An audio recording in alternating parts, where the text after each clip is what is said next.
هاتوا المغربي هاتوا، جاي المغربي جاي هاي يلا شوف، حتى الامور اللي حاصله بين الجماهير جميله في اطار كره القدم وروح الرياضي. كابتن محمود يقول لك السعودي هاتوا المغربي هاتوا، حلو يعني شيء حلو، او هات السعودي هاتوا. جاء المغربي الان وفاز عليك، يقول لك فاز المغرب، مبروك للمغاربه.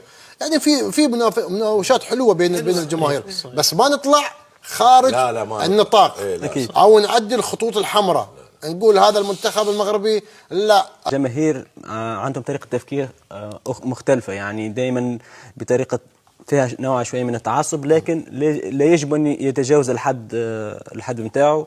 المنتخب المغربي أكيد بفريق الأول والثاني لازم يحترم المنتخب السعودي كيف المنتخب السعودي عليه احترام المنتخب المغربي. قديم المغرب بالتوفيق إن شاء الله. هات المغربي هذا، جاء المغربي الآن. المنتخب المغربي المشارك مع السيد محمد وهبي في كأس العالم في تشيلي، وهو بطلها المغرب، شارك بالأرقام الحقيقية والصادقة ومعروفة. طبعا الجامعة الملكية المغربية تعمل من أجل المغرب والمنتخبات الوطنية. أرقام صحيحة. عبد الله الكعبي تربطه علاقة مع بعض اللاعبين، تربطني علاقة مع بعض اللاعبين، لعيبة صغار، والله لعيبة صغار. الزبيري، سعد الحداد، عثمان معمة، والله أقل من 20 سنة، وأرقامهم حقيقية وصغار بالسن. اللي عايش في إيطاليا، اللي عايش في بلجيكا، اللي عايش في هالدول، اللي عايش في البرتغال، الزبيري. هذه أرقام حقيقية وواضحة وما في تقليل. لا تقلل من الجامعة الملكية، أنت افتخر بهذا المنتخب العربي اللي ماخذ بطل العالم، لا تشكك فيه ولا تحاربه بالأساس. عمل إداري محترم من السيد فوزي لقجع والجامعة الملكية المغربية. أنت مين تتكلم عن المغرب بالأساس؟ هذه الإنجازات تتكلم عنها، لا عبد الله الكعبي ولا أنت الكابتن أو المحلل. أنا ما أقيم عمل الجامعة الملكية المغربية أو العمل المنتخبات المغربية، هي العمل اللي يتكلم عن نفسه بالضبط. هو مش تقليل.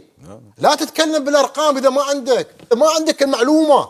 أنت افتخر بهالمنتخب العربي، تقول لي أرقام وتقول لي لا، ما ينقال هذا كلام، ما ينقال على المغرب ولا الدول العربية. لا تستغرب كابتن عبد الله، لا تستغرب، تفضل. لأن لا تستغرب من بعض الآراء اللي أنت تسمعها كابتن، لأن هذه الناس ما تبغى تشتغل، ما تبغى تتطور، فبالتالي دائما تلقى أحاديثهم الناجح وين؟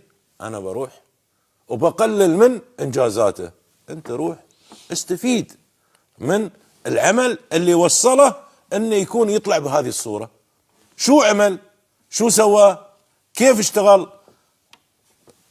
باخذ التجربة هذه وببدأ اشتغل وبضيف لها الامور اللي انا ممكن تنجحني. هذا الشيء مو موجود في اوروبا. نعم صحيح، هذا الشيء موجود فقط في العالم العربي. عبد الله يقول لهم ان المنتخب المغربي هذا بالصف الثالث. خلاص يعني احنا عارفين مواجهة المغرب وكذلك المنتخب السعودي الاول، عارفين خلاص الصف الثالث للمنتخب السكتيوي، عارفين يا الشارع الرياضي السعودي ترى هذا المنتخب مش الاول، هذا مش منتخب بونو واشرف حكيمي والاسماء الكبيره، الزلزولي وكذلك وناحي وكذلك الاسماء الكبيره في المنتخب المغربي. هذاك الليفل اي، المنتخب المغربي هذاك ليفل اي فوق، هذاك الليفل. هذا المنتخب السكتيوي بالصف الثالث او الثاني مع احترامي وتقديري. طبعا المنتخب المغربي شيء عادي واعتيادي ان يفوز المنتخب المغربي على المنتخب السعودي، ونقول لهم مبروك والف مبروك للشعب المغربي الفوز على المنتخب السعودي، وعادي.